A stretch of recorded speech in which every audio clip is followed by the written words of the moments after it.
today. We've learned so much about technology over this last little while, but it seems it always sends us one or two reminders that we don't always have complete control over it. So welcome everyone. We have 105 on today, so that's great to see everyone. Prior to starting, I'd just like to voice our appreciation and recognition to all those who have gone before us and cared for our lands and our waters so that we might continue to enjoy their bounty for years to come. So it's Christmas time, and we're making history today because normally the first Monday in December, we have a holiday luncheon where we have a guest speaker and we take extra time over lunch to share and enjoy each other's company. Today's a little bit different, obviously.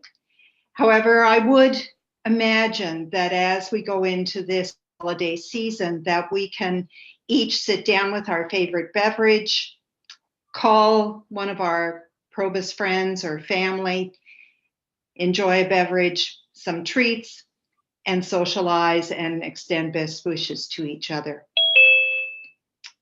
When I look at the celebrations of this year, I'm certainly seeing more and more outdoor lighting and blow-ups, and everybody's getting into the Christmas spirit. I think we got into it early this year. Whether it's lights down on the lakeshore at Spencer Smith, or perhaps our famous Munson's house across from Tuck School on Spruce Avenue. So I would encourage people to take a drive out and look at those lights and remember those kinds of things really do stir memories from the past for us about Christmas celebrations. A week or so ago, I took the opportunity of driving past all of our hugely packed malls and up into the country and ended up at Spring Ridge Farms. And although there was a huge lineup to get into the store, I walked around their tree farm and smelled the aroma of the pine trees, the smell of the wood burning fire there, and the taste of some of that hot apple cider that they're famous for.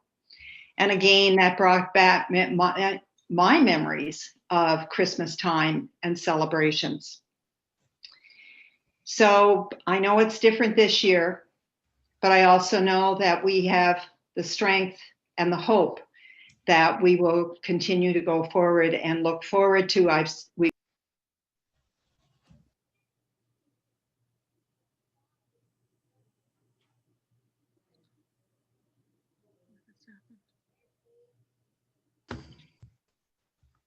Sorry about that. So we still have June that we're looking forward to hopefully getting together over one of our celebration luncheons. Just before I pass this over to Anne, I would remind people, give us your pictures, your stories, your poems. We've got lots of creative people in our group. To Marilyn McClellan for our newsletter. Our January newsletter will be coming out shortly, and we can certainly use and would enjoy seeing your input.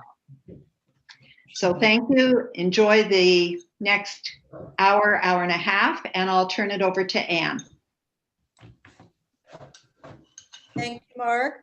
Welcome, everybody. Good morning. Happy December. Well, here we are with our second Zoom Probus meeting. Hopefully, we'll get smoother and smoother at this. They say that one of the best ways to stimulate your brain and keep it active is to learn new things. And we have certainly been doing that this year with Zoom. We're still learning. So hopefully that's good for the little gray cells, as Hercule Poirot would say. It is my great pleasure this morning to introduce Dr. Sharon Cohen, a Canadian-trained behavior neurologist and is the medical director and site principal investigator at the Toronto Memory Program. For the past 25 years, Dr. Cohen has been committed to improving treatment for Alzheimer's and related disorders.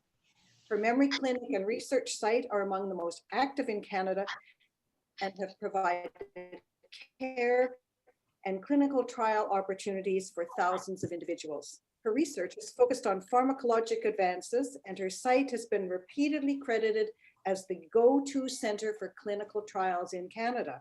Toronto Memory Program holds the distinction of being a site within the Global Alzheimer's Platform and was recently awarded for superior performance and quality in clinical research. Dr. Cohen has represented Canada on numerous international research advisory boards and steering committees. Despite holding academic and hospital appointments, Dr. Cohen chooses to practice in the community, in keeping with her belief that dementia care and clinical research are best offered in a real-world setting. Please join me in welcoming Dr. Sharon Cohen. Thank you so much, Anne. It's a pleasure being with you and your wonderful group. Thank you, Tina, also, and Mark for organizing. I'm working at Justine's computer today. And oh, yay, we just got some light going. Better. I don't want to be scary in the shadows here. It's wonderful to be with you. Over the next 30 minutes, I'd like to share with you what is hopeful about Alzheimer's disease, this terrible disease that we need some breakthroughs in. So I'm going to present and then open it up to questions and answers, and I'm delighted to interact with you. So let's begin. Okay, so what I'm going to cover is what's new in diagnosing Alzheimer's disease, what's new in the genetics, our understanding of the genetics related to Alzheimer's, and a little bit about lifestyle factors and how that can improve brain health and ward off Alzheimer's disease. And finally, very importantly, what's in the treatment pipeline for Alzheimer's disease. So in 1906, a German neuropsychiatrist, Dr. Alwa Alzheimer, first described a patient who developed symptoms of memory loss in her 40s. She died in her 50s. He autopsied her brain and found plaques and tangles, later felt to be the hallmark of Alzheimer's disease, and the disease was named after him. It was felt as a disease in 1906, but in 2020, we know this is a pandemic affecting people around the world, all walks of life. Yes, we talk about COVID-19 as a pandemic, which it is, an infectious disease pandemic. It will pass, not quickly enough, but it will pass. But Alzheimer's disease has been a pandemic for many, many years and will continue. And the numbers are continuing to rise. And although primarily in those over age 65, of those with Alzheimer's disease are under age 65, including those in their 40s.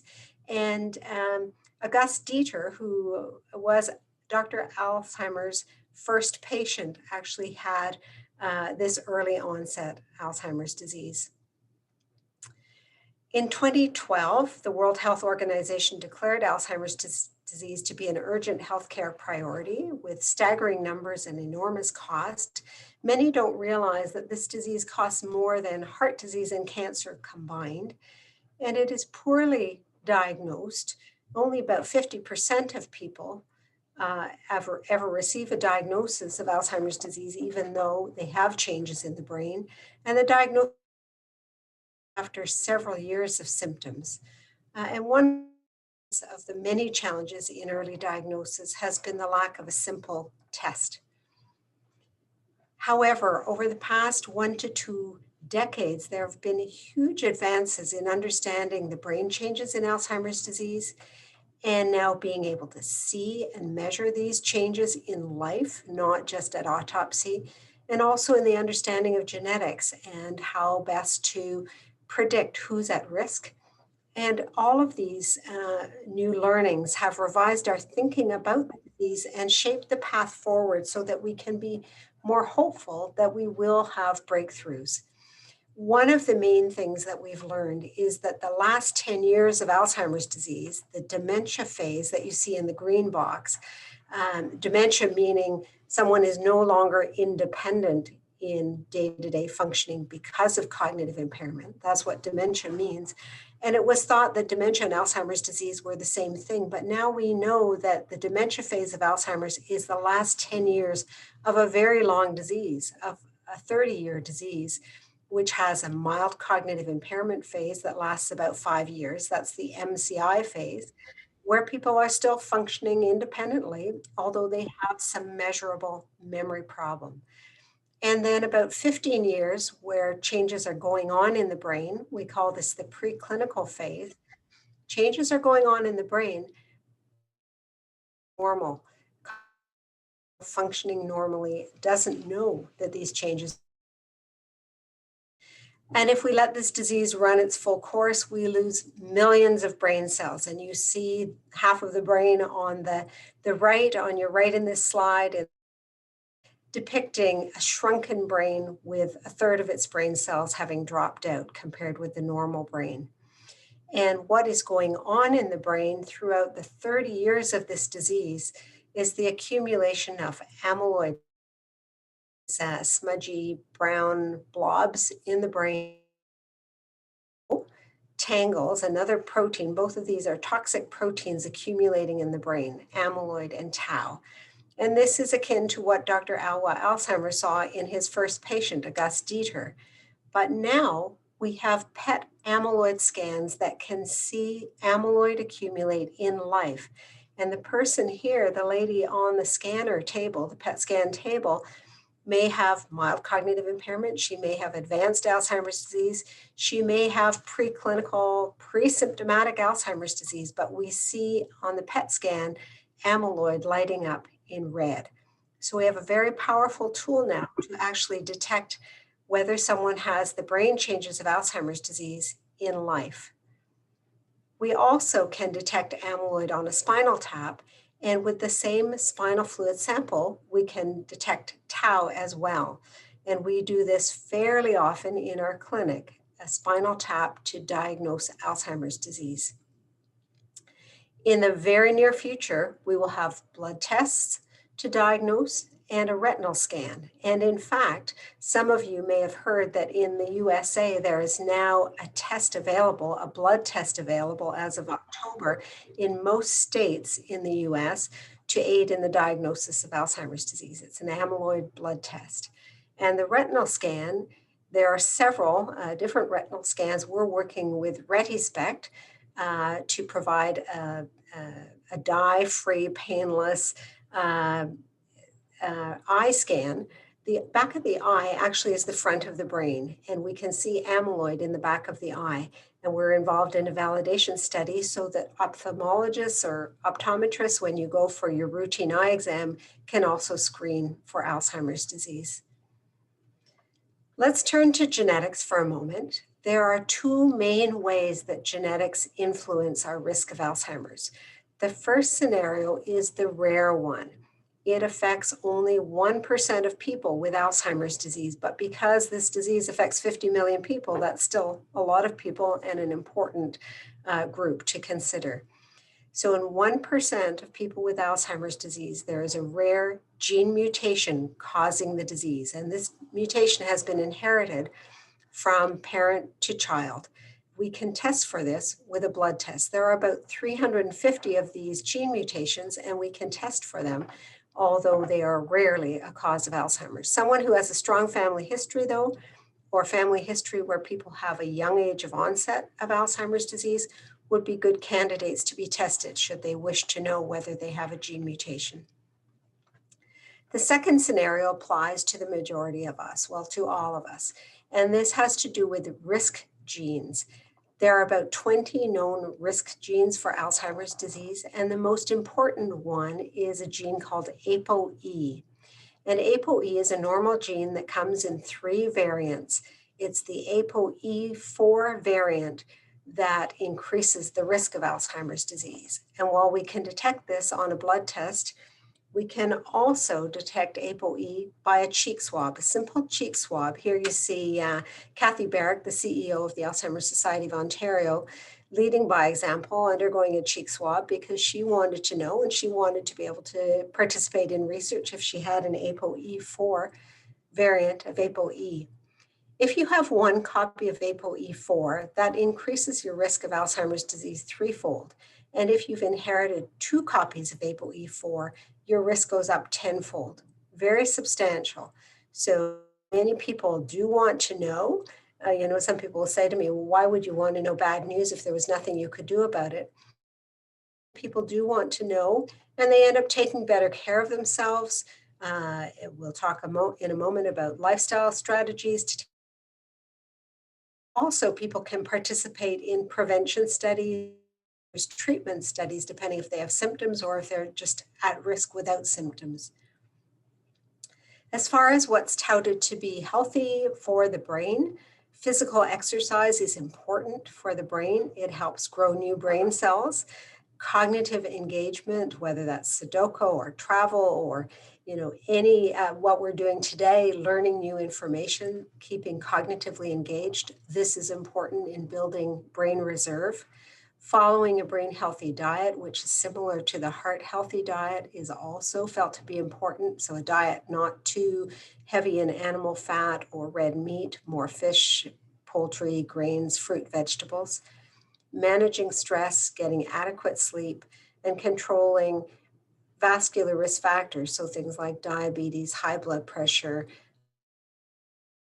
things are very important for brain health. And what we do when we follow a brain healthy lifestyle, increase the number of brain cells and the connections between brain cells. So if you look at an impoverished network of brain cells on your left and compare it to the far right, where you've got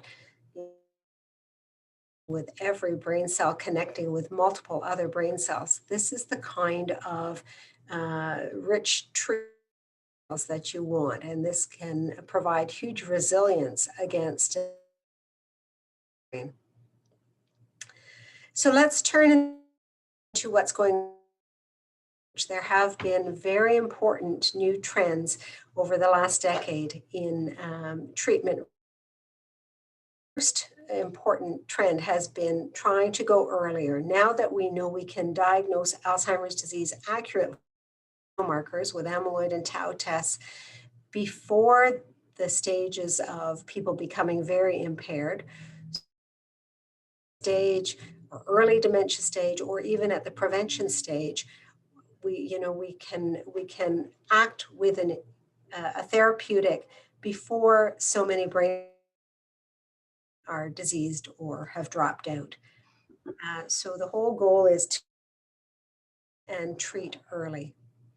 And fortunately, rather than just having experimental treatments and research programs at the dementia stage, now we have treatment programs at all stages of this full Alzheimer's spectrum. And there are diverse compounds being tested at stages. Removing amyloid remains a very important target of therapy. Removing tau or stopping it from spreading cell to cell. Regenerating brain cells, enhancing the immune system, much the way we do in cancer to help the immune system fight brain disease is important. Replacing inadequate brain chemicals and many other approaches. If we turn to the amyloid removing approach, in 2016 on the cover of Nature was this very, very important breakthrough that aducanumab, an antibody that attacks and removes amyloid, could render a brain full of amyloid, as seen on the PET scan on your left with the bright red, to no amyloid in the brain. And this was in a large phase 1 study, 1B study, which needed to be replicated in a phase 2 or 3 study. And now in 2020, we have such a replication, not just the ability of aducanumab to remove amyloid plaque, but also in the phase 3 program, we see cognitive benefit with reduced decline in people treated with aducanumab. So we're not just treating a PET scan, we're treating patients' cognitive and functional abilities. So now this drug, aducanumab, is being reviewed by the FDA, and we will know by March 7th whether the FDA approves this drug to be marketed for disease modification and disease slowing in Alzheimer's disease. Aducanumab will also be submitted to Health Canada shortly. It's already been submitted to the European Medicines Agency. Another anti-amyloid drug that's not far behind aducanumab showed in a large phase 2 study in 2018 that it could slow cognitive decline by almost 50%. And currently at Toronto Memory Program and other sites around the world, this same compound is being tested in people with mild symptoms, and it is also being tested in a prevention study in people who may have definite cognitive impairment that we can assess, but who may be at risk for Alzheimer's disease by virtue of family history or subtle cognitive symptoms. And this is a prevention study called the AHEAD study. So prevention studies are something new in the last few years. There are several ongoing and new ones that are being implemented. So who might be at risk? We mentioned family history. If you have a family history of Alzheimer's disease, even a single family member, a parent or a sibling, that increases one's risk. Increasing age increases risk. People may know their ApoE status. They may have 1 or 2 copies of ApoE4. That increases risk. If someone has amyloid on a PET scan, again, they are at risk, or they have the early changes in the brain that go along with Alzheimer's. So there's all kinds of reasons that people may seek out a prevention study.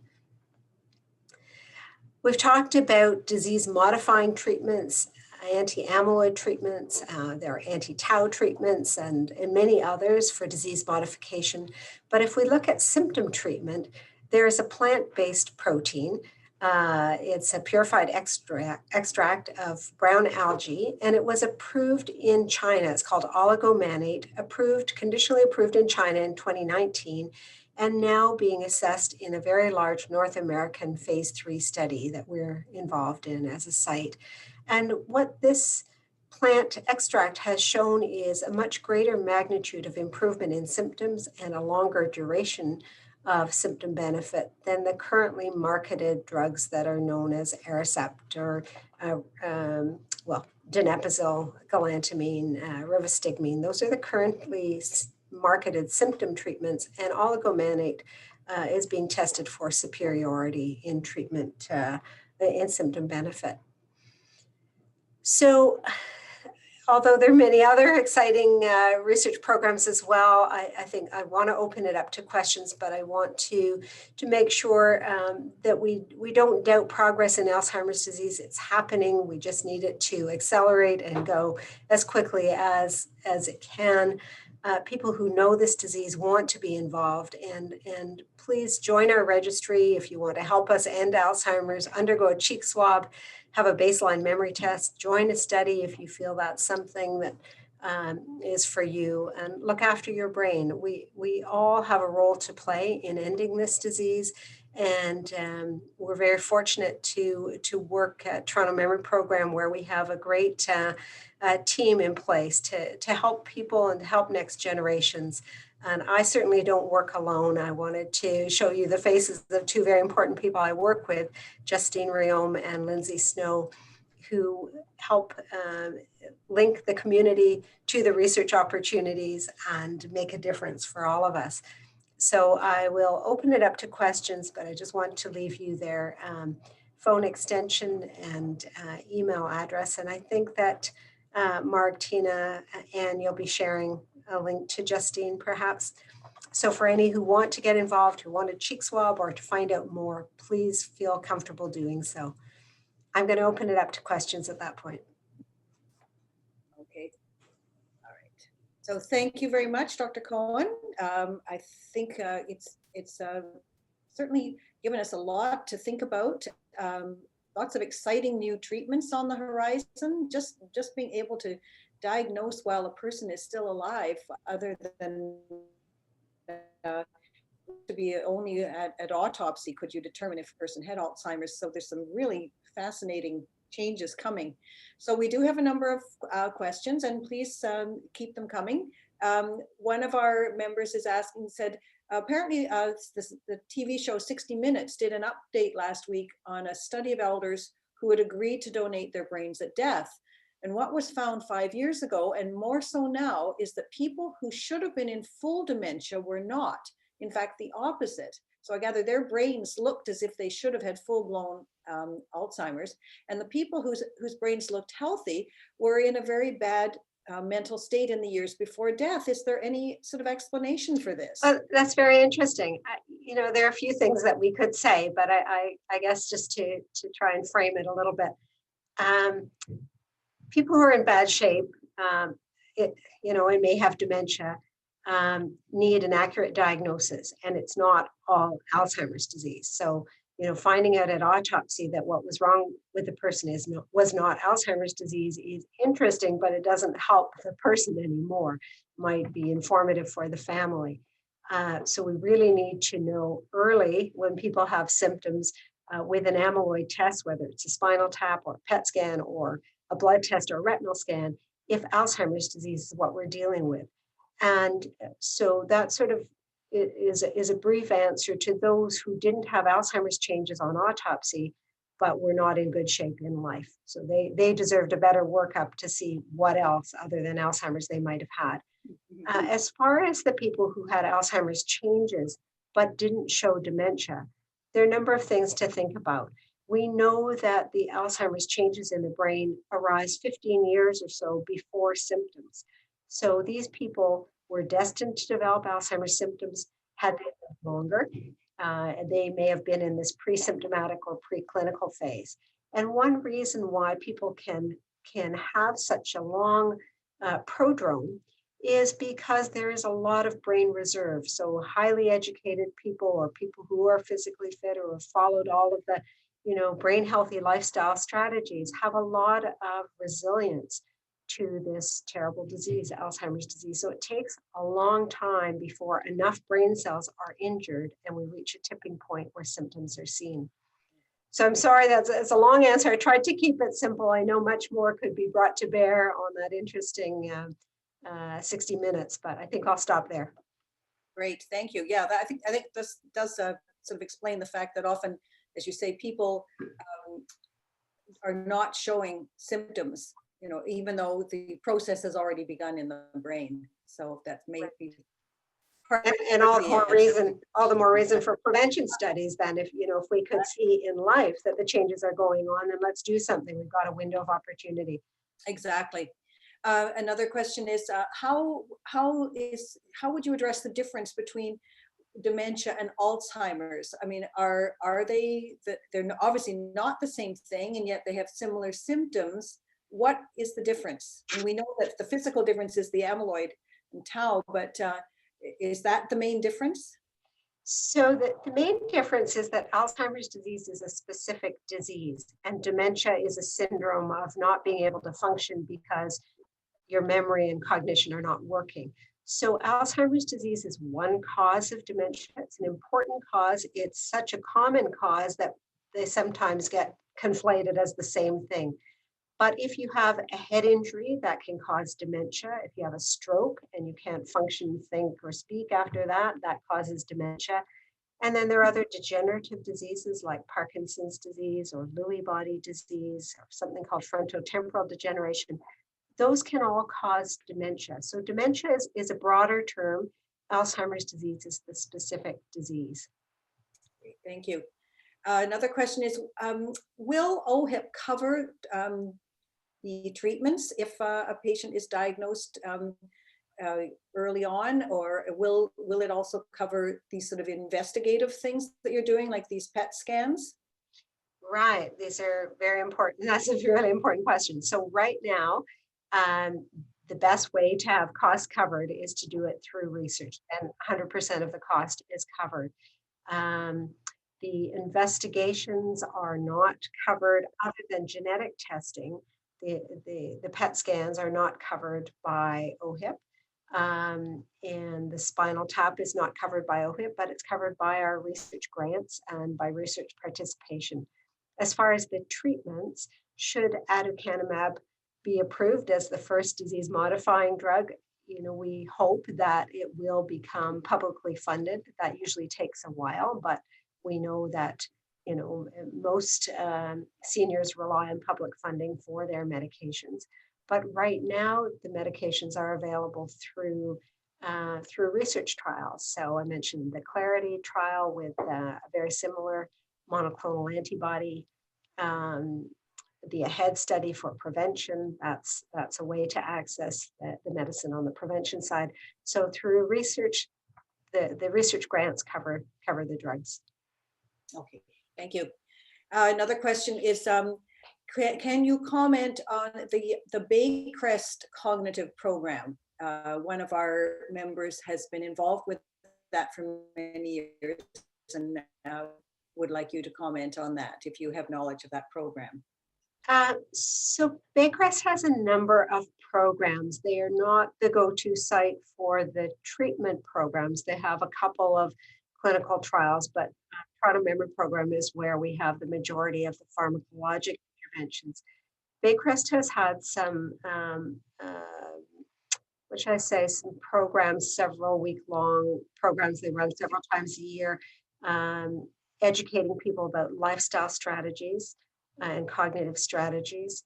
And I'm not quite sure what the person asking the question has in mind about a specific program. But as far as medication treatment programs, Baycrest has had the minority. Toronto Memory Program is the go-to place. Okay, thank you. With COVID, obviously COVID has had a negative impact on so many other parts of our health system. How has that affected the Toronto Memory Program specifically?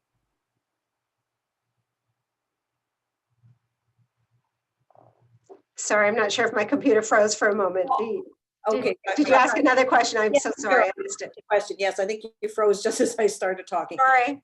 Yes, with COVID, obviously it's affected so many other medical procedures, programs, etc. Has there been a negative impact on your research and dealing with patients? Our research is deemed an essential service. People are on steady medicines, and we continue our in-person visits here. We're a community-based, not a hospital-based facility. So fortunately, we haven't had the kinds of restrictions imposed that one would have to have in a hospital setting.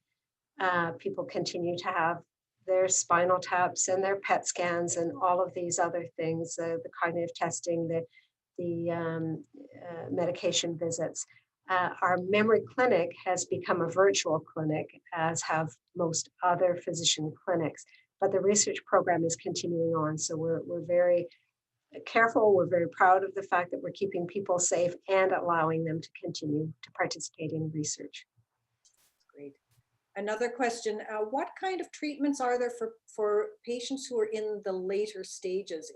Once the person is sort of very deep into Alzheimer's with impairment, are there any medications or treatments that can help, can lessen, can maybe slow down the progression? Yes, for later stage disease, and this is very, very important that we don't think only of people in the early stage, because so many people are suffering with later stages of disease.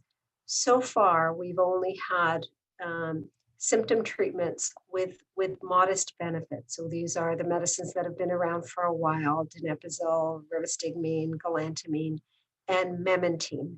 And memantine and the others are available for late stage disease, but their benefits are very modest. And we know that it's not just cognition, memory that declines, but people's behavior. So sleep-wake disturbance, agitation, wandering, anxiety, depression, all of these things can be prevalent in later stages of disease. There are new medicines being assessed for symptom treatment, including the sleep-wake reversal. We have some of those programs as well. But as far as approved medicines, not yet. But I mentioned the oligomanate, the plant-based algae, seaweed medicine, which is very low toxicity, no side effects associated. That is going to be tried in moderate stage dementia. We will have that available for people to try should they want that. So, and just to sort of confirm again, what are considered the symptoms of later stage? So as far as the cognitive symptoms, people have lost substantial amount of memory and thinking, maybe language abilities, so that they're not independent in day-to-day activities. They need assistance with the majority of activities. In still later stages, people need help with basic activities of daily living, such as toileting and feeding themselves and grooming, bathing. And then as far as the neuropsychiatric symptoms or behavioral symptoms, agitation, wandering, apathy, sleep-wake reversal, or excess of sleepiness, sleeping throughout the day. These are common symptoms. They don't happen in everybody with late-stage Alzheimer's disease, but they are very common. I know you talked earlier about the fact that Alzheimer's is just one type of a dementia. What is the difference between Alzheimer's and what is known as vascular dementia, or are they one and the same? Yeah, they're different diseases. So vascular dementia means dementia caused by stroke or a stroke-like syndrome. So people can have one stroke that is in a strategic place in the brain that affects memory and thinking, and that one stroke renders the person with dementia, or they may have a series of small strokes in a stepwise fashion that cumulatively cause dementia. They may have a hemorrhage in the brain, that's another type of stroke, bleeding in the brain that causes dementia. So not all strokes cause dementia. We think of strokes commonly as causing loss of speech or loss of movement of one side of the body or impaired balance or vision. But when strokes occur in the cognitive or memory parts of the brain, they certainly can cause dementia. Now, Alzheimer's disease can coexist with vascular dementia, and then we use this term mixed dementia. But the changes in the brain in vascular dementia are those of hardening of the arteries, strokes, hemorrhage, whereas in Alzheimer's disease, it's the amyloid and tau plaques and tangles. Okay, thank you. How important is it to do sort of brain type exercises, puzzles, learning new things? They advertise on television a lot of these sort of natural products to take for brain health, and sort of computer games and things that you can do in word searches that are supposed to stimulate the brain. How effective are those really? Yeah, thank you, Anne. It's a great question. So the supplements, unfortunately, are not very scientific, and they are unproven. So, you know, Prevagen and the kinds of things that you hear reported frequently as boosting brain health. I would spend your money on something more enjoyable than those supplements, unless you're deficient in vitamin B12 or have some other specific deficiency. Boosting the brain with supplements just doesn't work.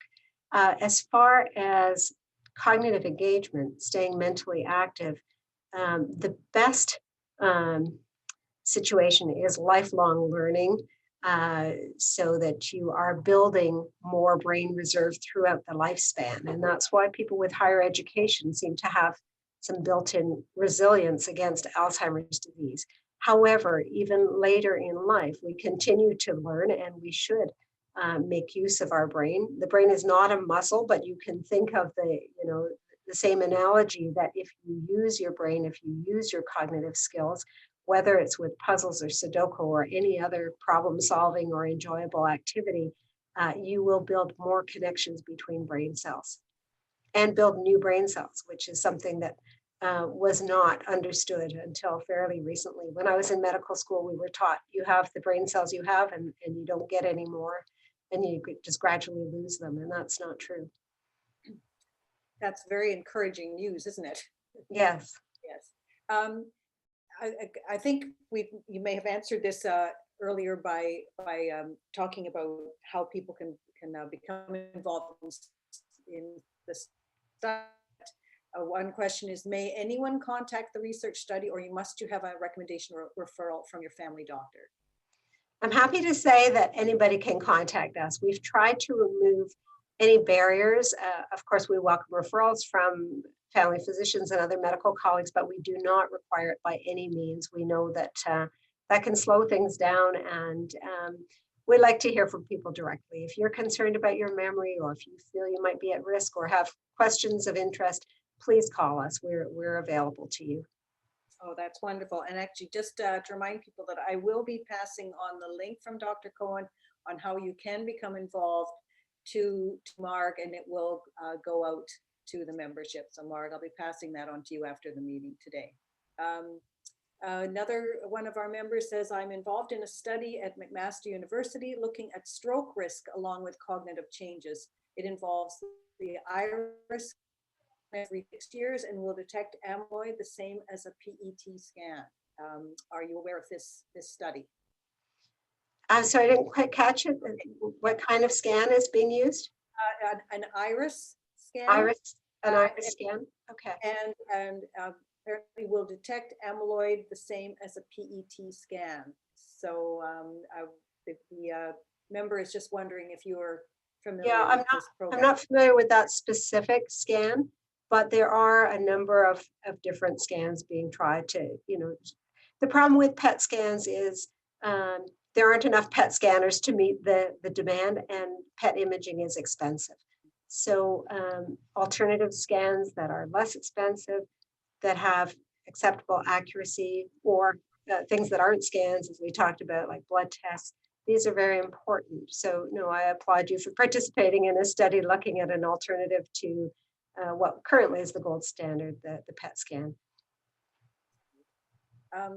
Can you possibly describe the possible side effects from monoclonal antibody?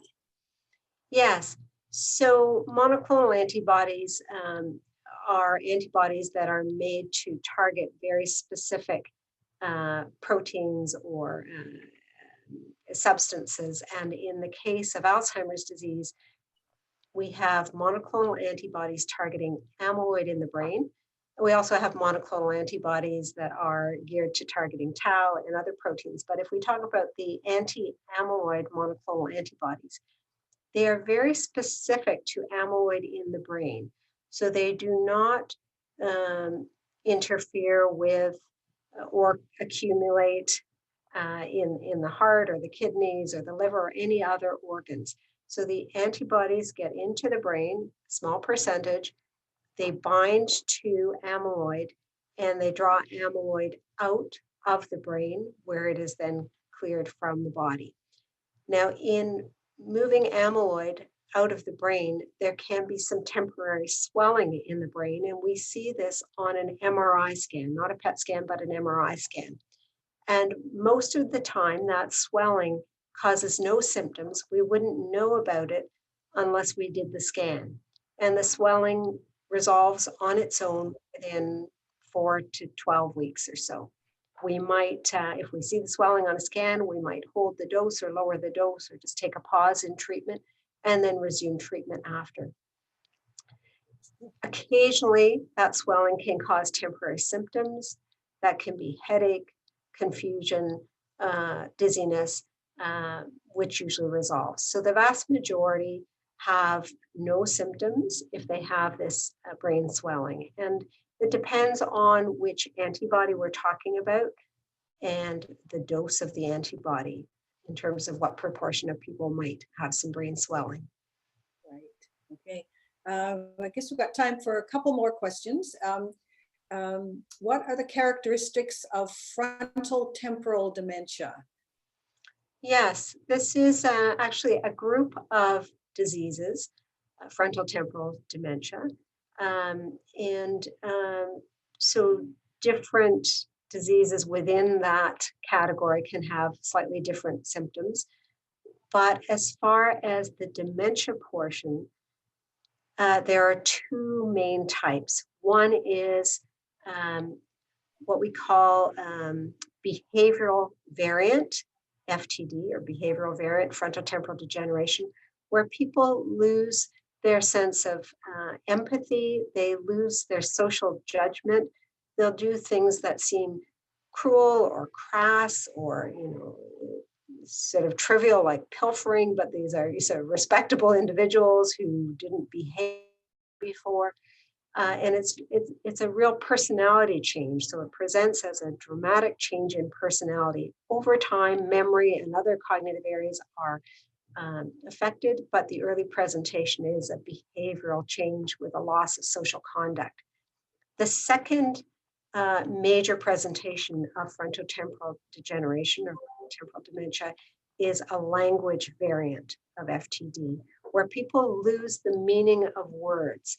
So their speech becomes rather empty and they cannot it's sort of a jargon speech where words don't have much meaning, and they might say, well, bus, what's a bus? They know how to say the word, they hear the word, but they don't know what it means anymore. And then depending what the specific disease causing FTD is, people can have motor symptoms, Parkinson-like symptoms, or a whole variety of other kinds of non-cognitive symptoms that go along with it. Tends to happen more in men, tends to happen in people in their 50s. So anybody, with a significant behavior change or language change needs to be investigated for frontotemporal degeneration. Thank you. Well, Dr. Cohen, you have certainly given us a lot to think about. I think there were a lot of excellent questions, which I think you have answered for us. There's some very exciting new treatments on the horizon, and even just being able to tell early on that a person may be developing Alzheimer's so that early intervention can happen is wonderful. We thank you so much for joining us this morning. And as again, I will be passing on your link to Mark, and hopefully you will be hearing from a number of our members. Thank you again so much for your time this morning.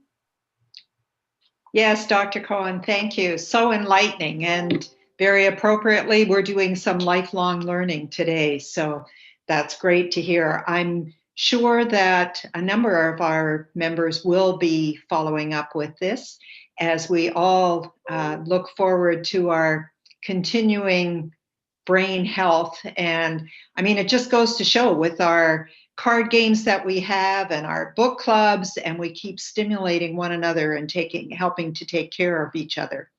I will ensure that that link is put in the newsletter, so we'll have a little bit of a summary in the next newsletter regarding this session, and we'll include the link there for anyone who wishes to go forward with that.